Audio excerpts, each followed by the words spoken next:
नमस्कार दोस्तों, जय हिंद जय भारत। मैं गौरव वैष्णव आपकी पाठशाला में आप सभी का स्वागत करता हूं। तो दोस्तों, जिस वैकेंसी का आप सभी को बेसब्री से इंतजार था, आरआरबी एनटीपीसी ग्रेजुएट लेवल की वैकेंसी अब आ चुकी है और आप सभी का इंतजार खत्म हो चुका है। आज 21 अक्टूबर से आप फॉर्म भर सकते हैं। कब तक फॉर्म भरना है, लास्ट डेट क्या है, आयु सीमा क्या होने वाली है, पैटर्न क्या होने वाला है, सिलेक्शन प्रोसेस क्या होने वाला है और सिलेबस क्या होने वाला है, क्या क्या क्वालिफिकेशन चाहिए, पूरा डिटेल नोटिफिकेशन अब आ चुका है। और इस डिटेल नोटिफिकेशन के बारे में आज हम इस वीडियो में बात करेंगे। किसी भी अभ्यर्थी को इसके बारे में कोई भी डाउट है तो कमेंट करके हमसे पूछ सकता है। कई बार पिछली बार यह हुआ था कि आयु गणना करने में, एज कैलकुलेशन करने में बच्चों को दिक्कत आ रही थी। तो आप सिंपली डेट ऑफ बर्थ अपनी कमेंट सेक्शन में लिख सकते हैं, हम आपको बता देंगे आप एलिजिबल हैं या नहीं हैं। वैसे तो इस वीडियो के माध्यम से भी मैं आपको वो बताऊंगा कि क्या कट ऑफ डेट है और क्या कट ऑफ लास्ट डेट है जिसके बीच में आपकी आयु होनी चाहिए। सारी जानकारी मैं आपको सभी को दूंगा। इस वीडियो के माध्यम से आपको संपूर्ण जानकारी मिल जाएगी। सबसे पहले जो ये केंद्रीकृत सूचना है, इसका जो नंबर है वो है 6/2025। आगे से आप इस नोटिफिकेशन के बारे में जब भी कोई देखेंगे, इस भर्ती के बारे में कोई भी खबर देखेंगे तो ये 6/2025 के अंतर्गत ही देखेंगे। सबसे पहले कि इंडिकेटिव नोटिस 4 अक्टूबर को आपका आ चुका था। एक शॉर्ट नोटिस आ गया था जिसमें कुछ कम जानकारी, लेकिन एक इंडिकेटिव सूचना आप सभी को मिल चुकी थी। लेकिन अब डिटेल नोटिफिकेशन आ गया है। ऑनलाइन फॉर्म आज 21 अक्टूबर से आप भर सकते हैं और उसके बाद अंतिम तिथि जो है वो है 20 नवंबर को रात 11:59 तक आप फॉर्म भर सकते हैं। 22 नवंबर तक आप जो इसकी फीस है वो डिपॉजिट कर सकते हैं। 23 नवंबर से लेके 2 दिसंबर तक करेक्शन विंडो खुलेगी, आप करेक्शन कर सकते हैं। अगर किसी भी अभ्यर्थी ने कोई सूचना गलती से गलत लिख दी है तो वो इसमें सही कर सकता है। कई बार क्या होता है, ड्रॉप डाउन में, पिछली बार एक अभ्यर्थी थे जिसका ड्रॉप डाउन में मेल की जगह फीमेल सिलेक्ट हो गया था। फाइनली उनका सिलेक्शन इसी वजह से नहीं हो पाया। तो ऐसी कई दिक्कत आ जाती हैं, लेकिन आप उसको जब करेक्शन विंडो खुलती है तो आप उसको सही कर सकते हैं। अगर किसी बच्चे को स्क्राइब चाहिए, एलिजिबल है स्क्राइब के लिए, तो वो अपना 3 दिसंबर से लेकर 7 दिसंबर तक इसकी जानकारी दे सकता है। आगे क्या क्या पोस्ट हैं, देखिए चीफ कमर्शियल कम टिकट सुपरवाइजर लेवल 6 की पोस्ट है, 35,400 इसका इनिशियल पे है। B2 का मेडिकल चाहिए, 18 से 33 इसकी एज लिमिट है और 161 वैकेंसी है। सबसे ज्यादा की वैकेंसी यदि बात करें तो गुड्स ट्रेन मैनेजर की वैकेंसी आई है जो कि लेवल 5 की जॉब है। 29,200 इसका इनिशियल जो बेसिक है वो ये है। A2 का इसमें मेडिकल चाहिए, 18 से 33 इसमें एज लिमिट होने वाली है। 3416 वैकेंसी है। टोटल 5810 वैकेंसी में से 3416 वैकेंसी किसकी है, गुड्स ट्रेन मैनेजर की है। उसके बाद स्टेशन मास्टर की जो इसमें भी A2 का मेडिकल चाहिए, लेवल 6 का जॉब है, 18 से 33 इसमें एज लिमिट है और 615 इसमें जो इसकी है वैकेंसी है। Junior accountant assistant cum typist, ये लेवल 5 की जॉब है। 29,200 इसकी जो बेसिक है। C2 का इसमें मेडिकल चाहिए, 18 से 33 में एज लिमिट है। 921 वैकेंसी आई हैं। और सीनियर क्लर्क कम टाइपिस्ट जो लेवल 5 की जॉब है, 29,200 इसका भी स्केल है। C2 का इसमें भी मेडिकल चाहिए, 18 से 33 इसकी भी एज लिमिट है। 638 वैकेंसी है। तो ये आप देख सकते हैं कि सबसे कम जो वैकेंसी हैं वो ट्रैफिक असिस्टेंट की हैं जो कि केवल 59 वैकेंसी हैं। ये भी लेवल 4 की जॉब है। देखिए लेवल 6, लेवल 5 और लेवल 4 की जॉब है ट्रैफिक असिस्टेंट की, जो कि 25,500 इसकी बेसिक है, स्केल है। A2 में इसका मेडिकल चाहिए, 18 से 33 इसमें एज लिमिट है और 59 वैकेंसी है। सबसे ज्यादा वैकेंसी की बात करें तो गुड्स ट्रेन मैनेजर में, ध्यान रखिए दोस्तों कि गुड्स ट्रेन मैनेजर में सबसे ज्यादा वैकेंसी आई है आरआरबी एनटीपीसी ग्रेजुएट लेवल की यदि बात करें, और सबसे कम जो वैकेंसी है वो केवल 59 है ट्रैफिक असिस्टेंट की। तो ये बात ध्यान में रखना है, जब भी आप फॉर्म भरें तो ये चीजें ध्यान में रखें। कौन से जोन से आपको फॉर्म भरना है, कौन से डिवीजन से फॉर्म भरना है, ये सारी जानकारी हम आपको नेक्स्ट वीडियो में देंगे। लेकिन आज हम आपको ये पूरी जो इसकी क्राइटेरिया है वो सारा समझा देता हूं। 18 से 33 एज लिमिट होने वाली है। अगर यूआर कैटेगरी की बात करें, ईडब्ल्यूएस कैटेगरी की बात करें जहां पर कोई रिलैक्सेशन नहीं है, और लोअर एज लिमिट क्या है 1 जनवरी 2008 से लेकर, और जो अपर लिमिट है वो कितनी है ये सभी मैं आपको बता देता हूं।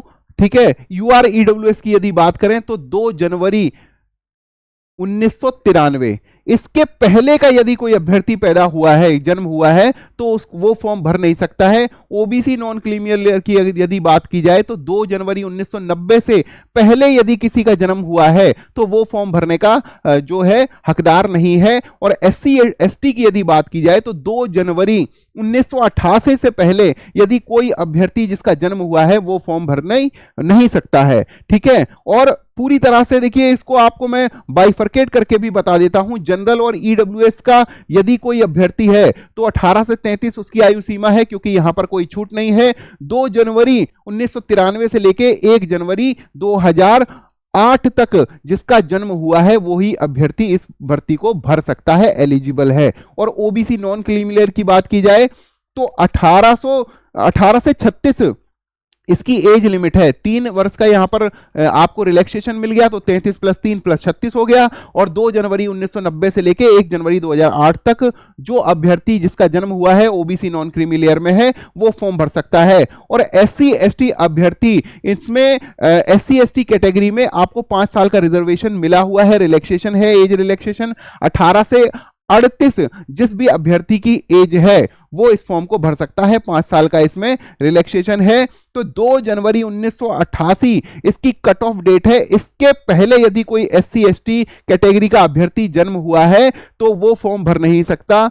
और जो यहां 1 जनवरी 2008 तक, क्योंकि 18 साल जो है वो कम से कम एज लिमिट है, उतनी तो होनी ही चाहिए सभी कैटेगरी में। ठीक है, अब बात करें एग्जामिनेशन फीस की, तो for all candidate except category mentioned below at serial number 2, कौन सी है वो मैं आपको बता दूंगा। सबके लिए 500 की फीस है, जिसमें 400 रिफंडेबल हैं और 100 रुपए जो है इसमें नॉन रिफंडेबल है। मतलब 100 रुपए आपके कटेंगे, 400 रुपए आपको रिफंड हो जाएंगे। For candidates who belongs to SC ST, ex serviceman, person with benchmark disability, female, transgender, minority, economical backward class, इनके लिए जो फॉर्म है वो कितने का है? 250 रुपए का है, जिसमें कि आपके 250 पूरे के पूरे रिफंड हो जाएंगे। कब हो जाएंगे? ये CBT 1 जैसे ही आपका होगा उसके बाद ये पैसे आपके रिफंड हो जाएंगे। तो ठीक है, यहां पर 100 रुपए डिडक्ट होकर आपके 400 रिफंड हो जाएंगे, यहां पर आपके 250 के 250 रिफंड हो जाएंगे। Only candidates on appearing in CBT 1 will get refund of their examination fees as mentioned above. ठीक है, अब बात करेंगे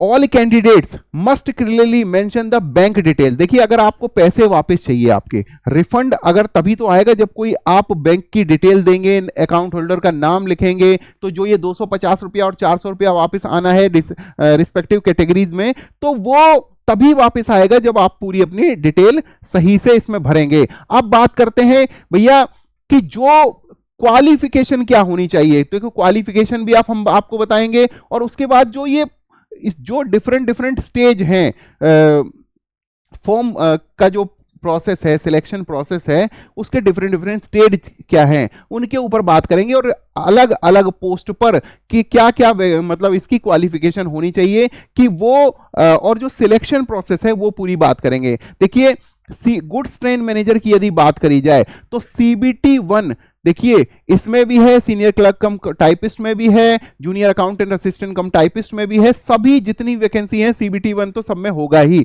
लेकिन CBT 2 के बाद कुछ परिवर्तन है। CBT 2 भी सबके साथ होगा। अब ये हो गया CBT 1, ये हो गया CBT 2। इसके क्या पैटर्न है, वो कितने नंबर की परीक्षा आपकी आएगी, कितने मिनट आपको मिलेंगे परीक्षा देने में, वो भी मैं आप सभी को बताऊंगा। लेकिन उससे पहले हम ये जान लें कि ये जो क्लरिकल वाली जो पोस्ट है, दोनों junior accountant assistant cum typist और सीनियर क्लर्क कम टाइपिस्ट, इन दोनों में ही आपको computer based typing skill test देना पड़ेगा। ठीक है, टाइपिंग स्किल टेस्ट में हिंदी की क्या लिमिट है, अंग्रेजी की क्या लिमिट है, कौन से कंप्यूटर पे आपका टेस्ट होगा और कौन सी फॉन्ट में आपका टेस्ट होगा, ये सभी मैं आपको बताऊंगा जब मैं आपको computer based typing skill test के बारे में बताऊंगा। और स्टेशन मास्टर और ट्रैफिक असिस्टेंट की जो ये 2 पोस्ट हैं, इनमें क्या होगा?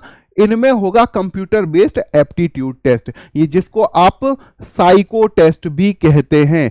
साइको टेस्ट होगा कौन कौन सी पे? स्टेशन मास्टर पर और ट्रैफिक असिस्टेंट पोस्ट पर। और गुड्स ट्रेन मैनेजर, देखिए आपका एक तो गुड्स ट्रेन मैनेजर हो गया जिसकी और आपकी जिसकी सबसे ज्यादा वैकेंसी है, और हो गया आपका ये चीफ कमर्शियल कम टाइपिस्ट टिकट सुपरवाइजर। ये दो जो पोस्ट हैं इन पर कोई भी मतलब ना तो CBAT है ना ये CBT ST है, कोई भी इसमें टाइपिंग स्किल टेस्ट नहीं है या साइको टेस्ट नहीं है। ये दो वैकेंसी कहने का मतलब CBT 1 होगा, CBT 2 में जो बच्चा पास होगा उसकी डायरेक्ट डॉक्यूमेंट वेरिफिकेशन होगी और उसका सिलेक्शन हो जाएगा। अब दोस्तों और सब कैटेगरी जैसे जितने जितने जो ये टेस्ट हैं जिन जिन पर्टिकुलर कैटेगरी में हैं, इसके बाद आपकी होनी है डॉक्यूमेंट वेरिफिकेशन, जो कि सबके लिए कॉमन है। तो CBT 1 सबके लिए कॉमन है, CBT 2 सबके लिए कॉमन है और डॉक्यूमेंट वेरिफिकेशन सबके लिए कॉमन है। और ये जो टेस्ट हैं ये सबके लिए कॉमन नहीं है, क्योंकि टाइपिंग स्किल टेस्ट उनका होगा जिनकी क्लरिकल पोस्ट है,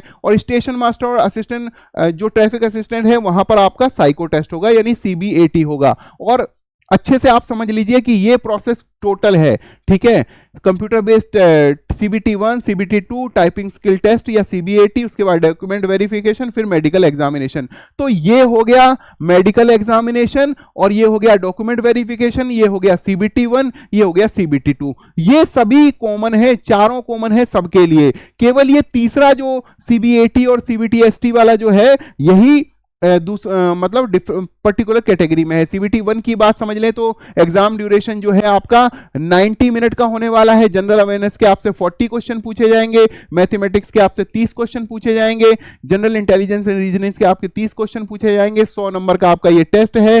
कितने मिनट में है? 90 मिनट में है। ये आपका CBT 1 का हो गया, ठीक है। और भी डिटेल है इसके बारे में कि 1/3 ये आपका नेगेटिव मार्किंग होने वाली है, ठीक है। अब जब बच्चे जो फर्स्ट स्टेज को पार करेंगे, CBT 1 को पार करेंगे, वो जाएंगे CBT 2 में, तो ठीक है यहां पर शॉर्ट लिस्टिंग की जाएगी और यहां पर कितने गुना बुलाए जाएंगे? 15 टाइम्स, 15 गुने बच्चे बुलाए जाएंगे CBT 2 के लिए, ठीक है। अगर एक वैकेंसी है तो 15 गुने बच्चे बुलाए जाएंगे। मान लीजिए 5000 वैकेंसी है तो 75,000 कैंडिडेट को CBT 2 देने के लिए बुलाया जाएगा। इसकी एग्जाम ड्यूरेशन भी 90 मिनट की है।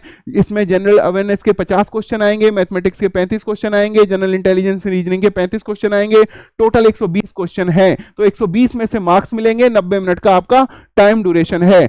अब बात करेंगे जो आपका कि क्या क्राइटेरिया होने वाला है पास के लिए। तो minimum percentage of marks for eligibility in various categories. UR के लिए 40% चाहिए, ईडब्ल्यूएस के लिए 40% चाहिए, ओबीसी नॉन क्रीमी लेयर के लिए 30% चाहिए और एससी के लिए 30% चाहिए, एसटी के लिए शेड्यूल ट्राइब के लिए 25% चाहिए। ये मिनिमम पासिंग मार्क्स हैं जो बच्चे इसके लिए करेंगे। अब जो CBT 2 पास करेंगे उन बच्चों को किसके लिए बुलाया जाएगा? एक तो टाइपिंग स्किल टेस्ट के लिए बुलाया जाएगा और CBET के लिए बुलाया जाएगा। नॉर्मलाइजेशन मार्क्स कैसे होगा? Short listing of the candidates for the various stage shall be based on the normalize marks obtained by the whenever CBT is conducted. तो देखिए अब क्या होगा कि मल्टीपल फेजेस में होना है एग्जाम, और मल्टीपल फेजेस में अगर एग्जाम होना है तो परिस्थितियां जो हैं हर एक जो स्टेज है मतलब हर एक दिन अलग अलग परिस्थितियां होती हैं। किसी दिन पेपर ज्यादा कठिन होता है, किसी दिन पेपर किसी पारी में आसान होता है।